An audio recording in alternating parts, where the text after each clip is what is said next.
Hello, welcome to the Calm Universe channel. Here the stories are slow, long and calm. Before we begin, take this moment while you are still awake to subscribe and like this video. In a few minutes, your mind will be traveling through quiet layers of air, through drifting clouds, and through the steady rhythm of falling water. Now simply settle in, close your eyes, breathe slowly, and let us begin today's story. Good night. High above the surface of the earth, in a region where the air is cooler and thinner than the layers below, water exists in a quiet state. It is not yet liquid and not yet a raindrop.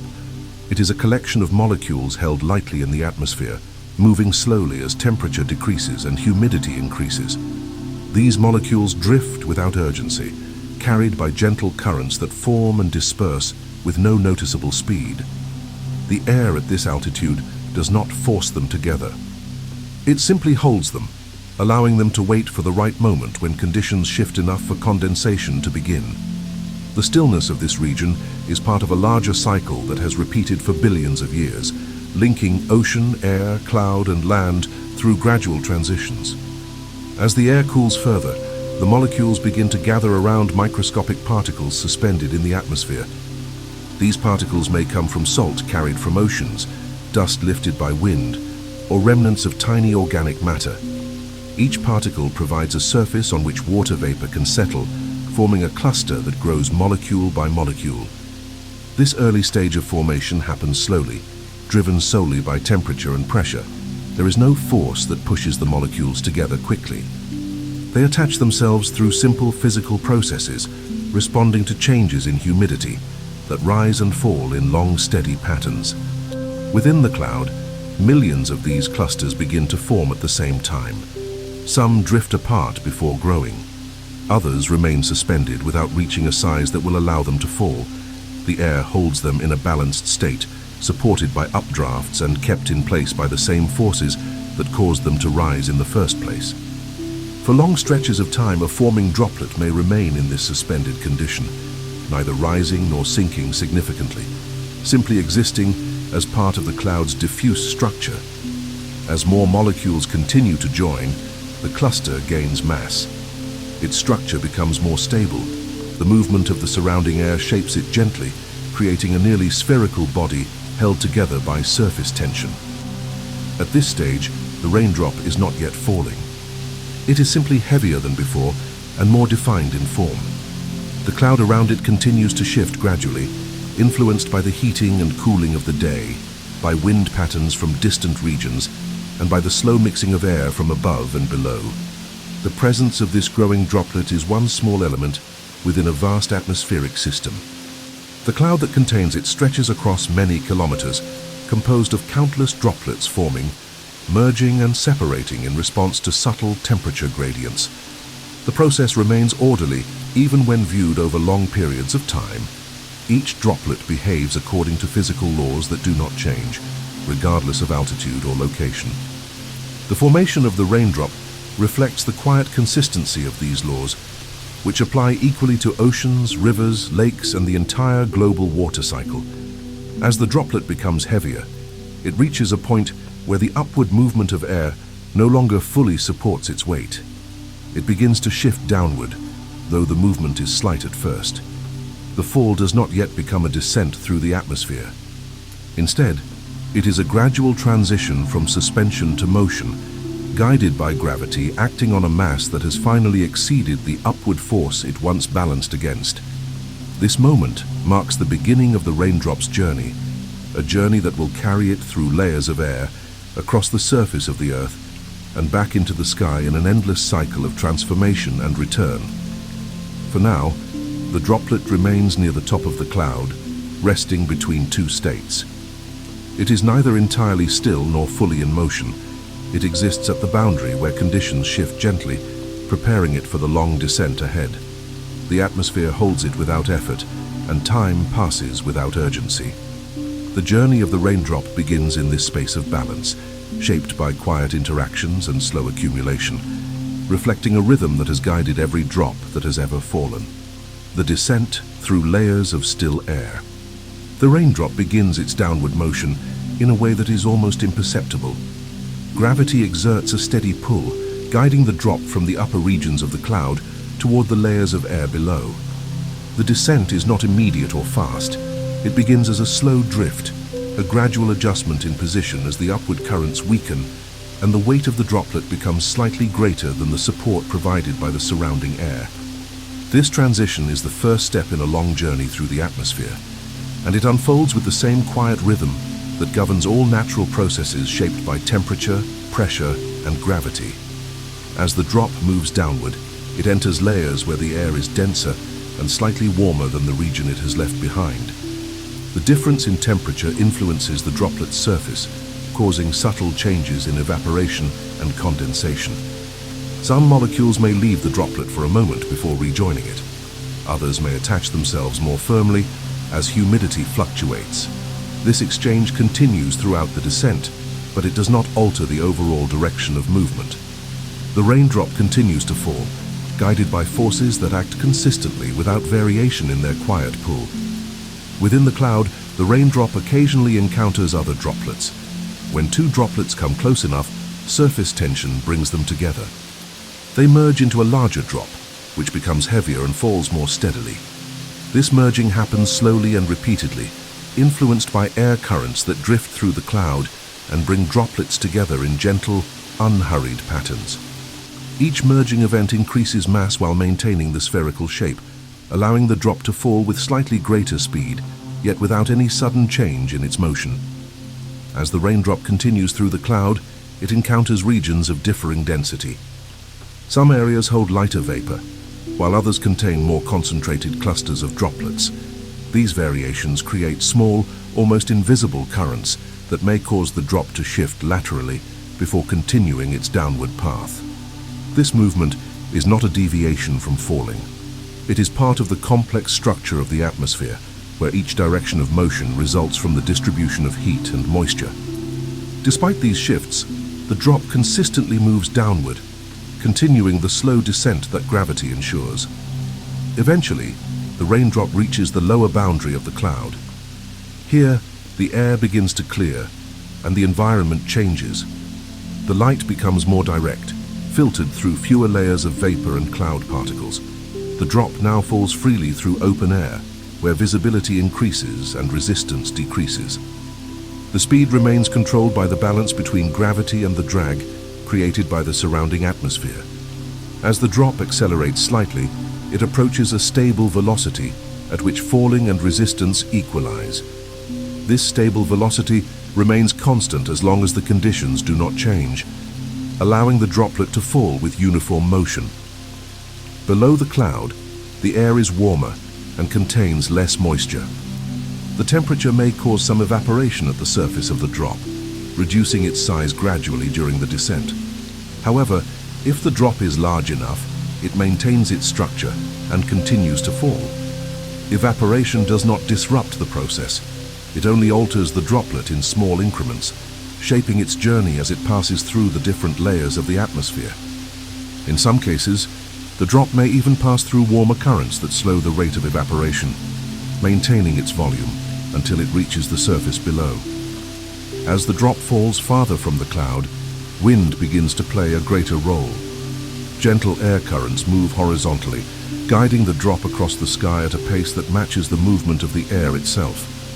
The raindrop becomes part of the larger atmospheric flow, carried along by the same patterns that shape weather across entire regions. Despite this horizontal movement, the downward progress continues steadily, as gravity ensures that the drop follows its path toward the surface. During this descent, the raindrop may pass through regions where temperature, humidity, or air pressure shifts slightly. These changes cause no abrupt effects. They simply guide the drop through gradual transitions, each one part of the larger system that governs the movement of air and water. The raindrop adjusts to each layer in turn, responding to the atmospheric conditions in a predictable and consistent manner. This process continues throughout the fall, linking the upper cloud to the surface below through one long, uninterrupted movement. As the drop nears the ground, the air becomes denser and warmer. The movement slows slightly as resistance increases, but the fall continues in the same steady pattern. The surface approaches, though it remains out of focus until the drop reaches the final meters of its descent. At this point, the raindrop has completed its journey through the atmosphere, moving from high cloud layers through open air and into the region where contact with Earth will occur. The descent ends when the drop reaches the ground, the surface of a leaf, the flow of a river, or the stillness of a lake. The fall itself stops, but the journey does not. The raindrop becomes part of a new environment, where gravity, temperature, and energy will guide it into the next stage of its cycle. In this moment, the long movement through the atmosphere concludes, and the next chapter begins as the drop transitions from falling to traveling across the Earth's surface in slow and steady paths shaped by terrain and water flow. The long passage across Earth's surface. Once the raindrop reaches the surface, its descent through the air is complete, but its journey continues without interruption. The point of contact determines its next direction, yet every possible path leads to the same gradual redistribution of water across the planet. Whether the drop lands on soil, stone, leaves, or an expanse of open water, it becomes part of a slow and steady movement shaped by terrain, temperature, and the quiet pull of gravity. The change from falling to flowing occurs without abrupt transition. It is part of the same cycle that has guided water for billions of years, linking atmosphere and surface in continuous motion. If the raindrop lands on soil, it begins to enter the ground through small spaces between particles of sand, clay, and organic matter. The rate at which it sinks depends on the texture of the earth. In coarse soils, which contain larger gaps, the water moves more freely, spreading downward through channels that reach deeper layers. In finer soils, the movement is slower. The drop may remain near the surface for long periods of time, gradually moving downward as other drops join and redistribute themselves. The passage through soil is quiet and steady, with gravity guiding every step of the process. Some of the water that enters soil will eventually reach groundwater reservoirs. These reservoirs form in spaces where permeable material allows water to collect over time. The raindrop may join this underground storage, becoming part of a slow current that moves horizontally across long distances. Groundwater can travel for years, decades, or even centuries before reaching an outlet. It flows through aquifers at speeds that are often measured in meters per day or even meters per year, reflecting the slow rhythm of movement deep below the surface. This motion remains consistent, shaped by the permeability of the rock and the pressure of surrounding layers. If the raindrop falls onto a leaf or blade of grass, its path begins above the soil. Surface tension allows the droplet to cling to plant structures for a period of time. It may remain there until it evaporates, or it may slide downward following the contours of the plant. As the drop moves, it gathers small particles and joins other droplets that have taken the same path. Eventually it reaches the ground or drips into a stream, continuing the journey that was only paused temporarily by contact with plant material. In areas where rock dominates the surface, the drop may travel across smooth or uneven surfaces, guided by small depressions and slopes. Water collects in shallow channels that form when countless droplets follow the same path over long periods of time. These channels carry the raindrop toward larger flows, contributing to the shaping of terrain through erosion. The process is slow, occurring over geological timescales. Each drop plays a role so small that it cannot be detected in isolation, yet the accumulation of movement alters landscapes over millions of years. For droplets that fall into streams, rivers, or lakes, the next stage of the journey begins immediately upon contact with the water's surface. The drop merges into the body of water, becoming part of a larger flow that moves according to the slope of the land and the patterns of the watershed. Streams collect water from hillsides and valleys, carrying it downward toward rivers. Rivers carry water across long distances, sometimes spanning thousands of kilometers before reaching the sea. In these flowing bodies, the raindrop travels at speeds determined by gravity, channel depth, and the shape of the riverbed. Movement is continuous but varies in intensity, always guided by the path of least resistance. Once the drop reaches the ocean, it enters the largest reservoir of water on Earth. Here, the movement changes scale from local flow to global circulation. Oceans contain currents driven by temperature, salinity, and wind. forming slow conveyor belts that transport water across entire basins. Some currents travel across hemispheres, taking years to complete a single loop. The raindrop becomes part of this immense system, moving through layers of warm and cold water that shift with the seasons and with changes in atmospheric conditions.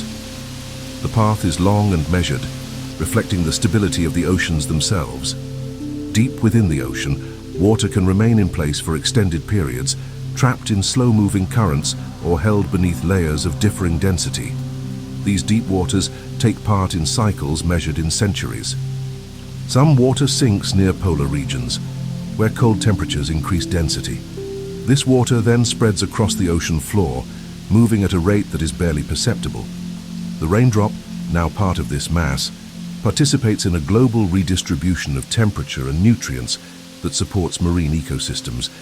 Even at great depths where light does not reach, the water continues its gradual movement until it rises again through mixing processes or upwelling currents. On the surface, the raindrop may also evaporate directly from the ocean. Sunlight warms the upper layers, causing molecules of water to gain enough energy to enter the atmosphere once again. Evaporation is one of the main pathways that returns water to the air, beginning the cycle anew. The rate of evaporation depends on wind, humidity, and temperature. Some molecules rise quickly, while others remain near the surface for longer periods, influenced by the constant movement of waves and currents. When evaporation occurs, the raindrop transitions back into vapor, ready to drift upward into the sky. Even before leaving the ocean, the raindrop participates in processes that transport heat across the planet.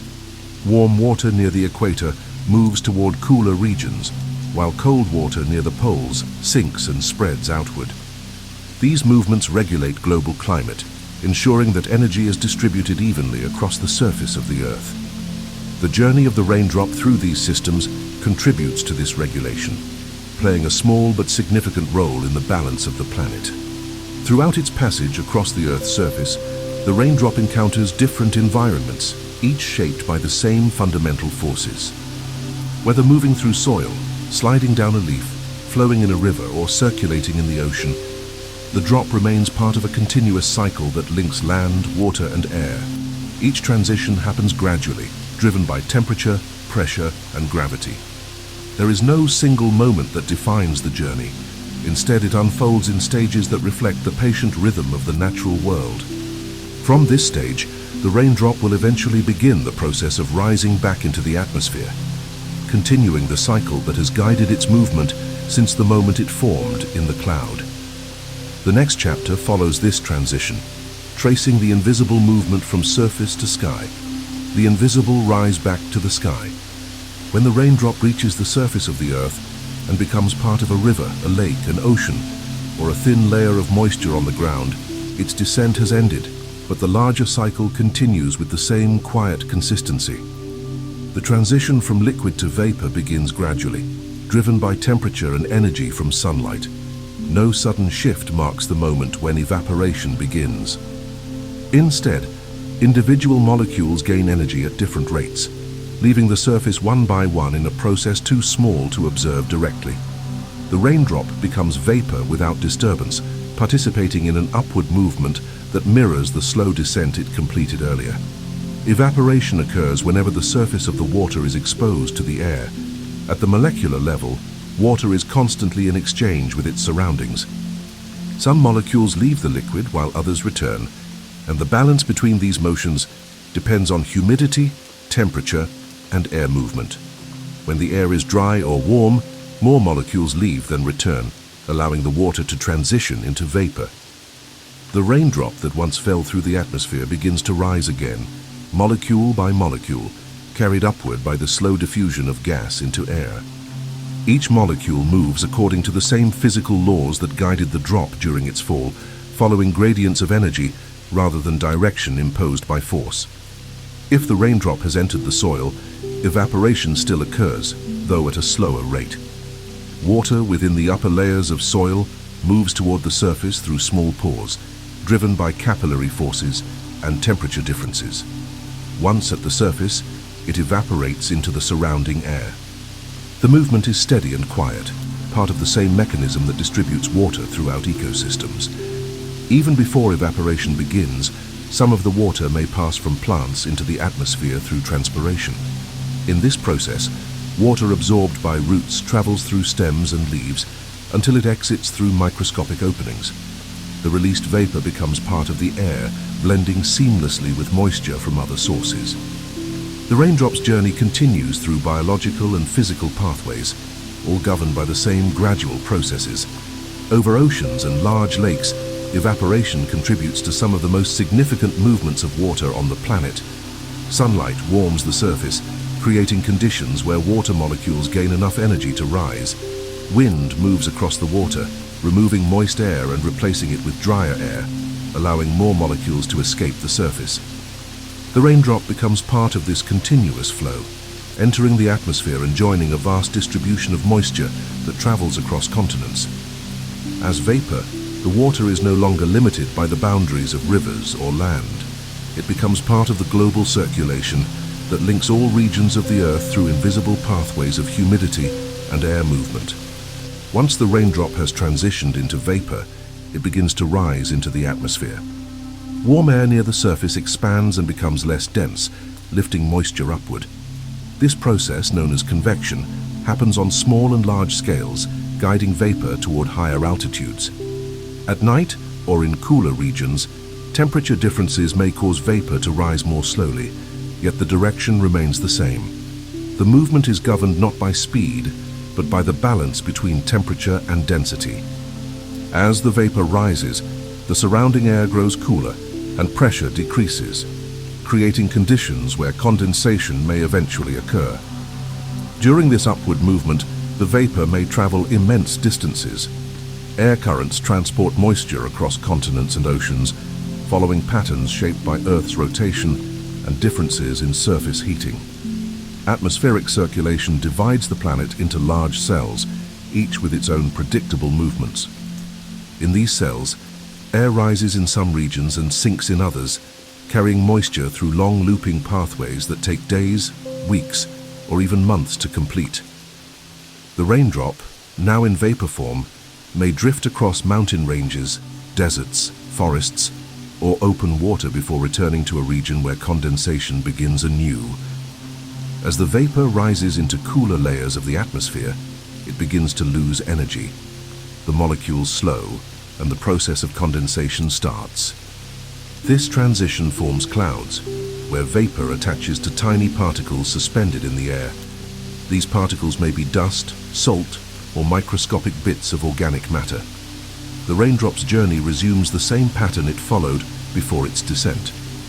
It becomes part of a growing cluster of water molecules that gather around a nucleus, forming a droplet that will eventually fall again through the atmosphere. The cycle continues without interruption, guided by the same temperature gradients and energy shifts that govern all movement in the hydrological cycle. Some of the vapor may reach high altitudes, where the air is cold enough for ice crystals to form. In these regions, the raindrop may take part in the formation of snow or ice clouds. The transition to solid form occurs through the same condensation mechanisms, but the structure becomes crystalline rather than liquid. Even in this altered state, the journey remains part of the continuous cycle of rising, falling, and returning. The vapor that once belonged to the raindrop may spend extended periods in these high layers before descending again as precipitation. If the vapor remains at lower altitudes, it may condense into fog or mist settling near the ground before dissipating. The raindrop's journey can take many paths, yet all lead eventually to the same point where condensation completes and gravity resumes its influence. The cycle is flexible but uniform, shaped by energy rather than direction, and by balance rather than force. Throughout this entire process, the raindrop experiences no abrupt transitions. Each stage follows naturally from conditions in the atmosphere and on the surface. Evaporation, condensation, and rising follow one another in an unbroken sequence that connects ground and sky. The raindrop is not a distinct object, but part of a larger movement of water that spans oceans, continents, and atmospheric layers. Its journey demonstrates the patience of natural processes, evolving slowly and repeatedly through changes in temperature and energy. By the time the vapor returns to the higher layers of the atmosphere, the next stage of the cycle is already beginning. The droplet forms, grows, and prepares for descent once more. The upward journey is complete, and the raindrop becomes part of the cloud from which it once fell. From this vantage point, the entire cycle can begin again, continuing a pattern that has shaped the Earth's climate and water systems for billions of years. The eternal cycle shared by worlds. When the raindrop returns to the cloud and begins the process of condensation once again, it participates in a cycle that is not limited to Earth alone. Although the materials and conditions vary across different planets and moons, the underlying principles of rising, falling, condensing, and returning are universal. The raindrop's journey, shaped by temperature, pressure, and gravity, reflects patterns that occur throughout the solar system and beyond. By observing this single drop, it becomes possible to see a broader continuity in nature, where every world follows its own version of the same quiet rhythm. On Earth, the cycle involves water, which changes between vapor, liquid, and solid as it moves through the atmosphere and across the surface. The transitions occur at temperatures and pressures that allow these states to shift gradually, producing clouds, rain, snow, rivers, and oceans. The raindrop's path is one element in this larger movement, guided by energy from the sun and by the structure of the atmosphere.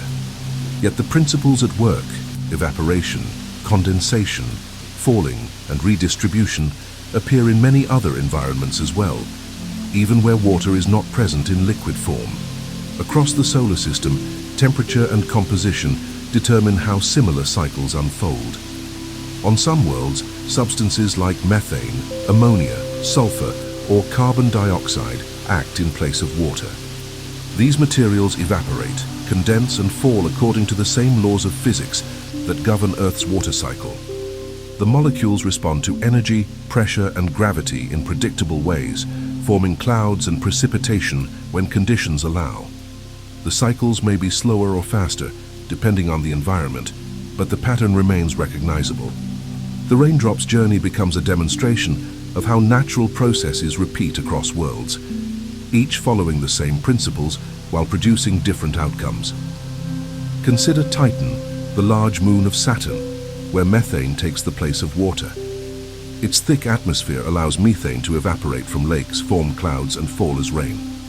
The process is slower due to the cold temperatures, and the droplets are influenced by different densities and pressures, but the movement is the same: rising, condensing, falling, and collecting. The methane that travels through Titan's atmosphere participates in a cycle similar to the raindrop's journey on Earth. It demonstrates how natural cycles persist even when the materials differ. Gravity pulls droplets downward, temperature drives evaporation, and the atmosphere holds and releases moisture according to variations in energy. On Mars, the atmosphere is thin, but carbon dioxide forms clouds that sometimes produce faint snowfall. The flakes are small and light, falling slowly through the air before sublimating near the ground. Though the substance and conditions differ, the principle is the same. The snow falls because gravity draws it downward, and it forms because vapor condenses in cold air. The movement is gentle, consistent, and reflective of the planet's environment. It is a version of the raindrop's descent, adapted to a colder, thinner atmosphere, where solid precipitation replaces liquid. Farther from the Sun, Pluto experiences a cycle involving nitrogen. As its surface warms slightly during parts of its long orbit, nitrogen ice sublimates into vapor. The vapor rises, cools, and condenses into thin layers of frost that fall quietly back to the surface. This process repeats over long periods of time, forming layers of frozen material that reflect the planet's changing distance from the Sun. Although the timing and scale differ greatly from Earth's water cycle, the pattern is still recognizable.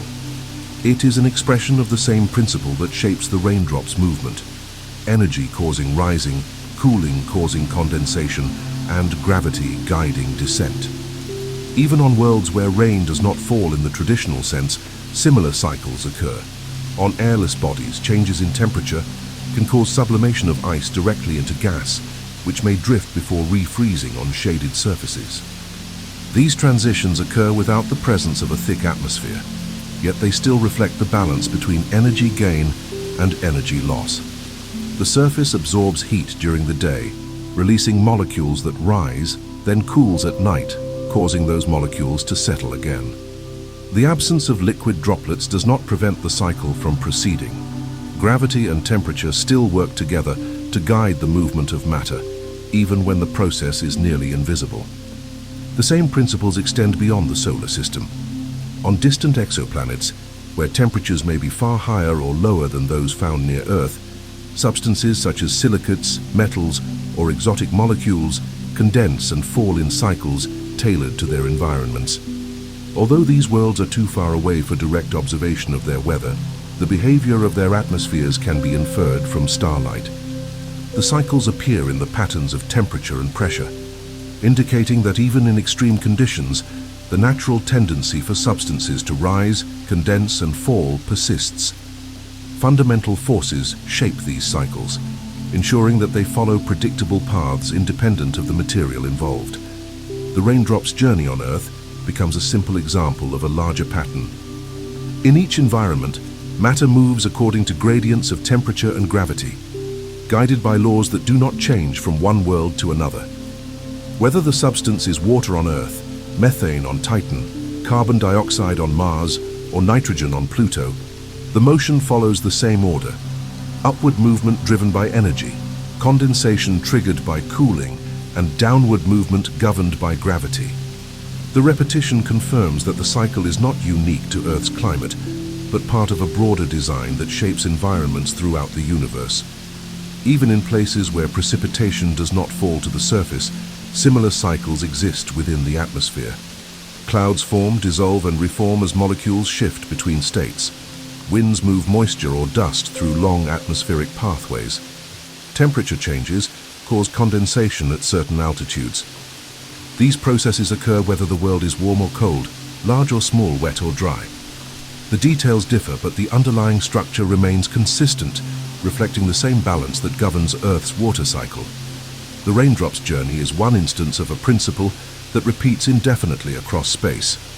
When viewed through this perspective, the raindrop's endless journey becomes a connection between Earth and the wider universe. It shows that natural cycles do not rely on the presence of life or specific materials, but on laws of physics that apply everywhere. The raindrop falls, evaporates, condenses, and falls again, following a pattern shared by countless worlds. Each environment expresses the pattern differently, yet all follow the same gentle sequence of rising, cooling, and descending. This shared structure reveals a quiet unity in natural processes, linking planets, moons, and distant exoplanets through the same rhythm of motion and return. As the raindrop completes another cycle in the cloud, it prepares to begin its descent once more. The atmosphere holds it in place for a moment before gravity draws it downward again. The cycle repeats, unchanged and unbroken. It reflects the stability of natural processes, the consistency of physical laws, and the quiet, continuous movement that shapes every world. Through this repetition, the raindrop becomes part of the endless pattern that defines the planet and connects it to the entire cosmos.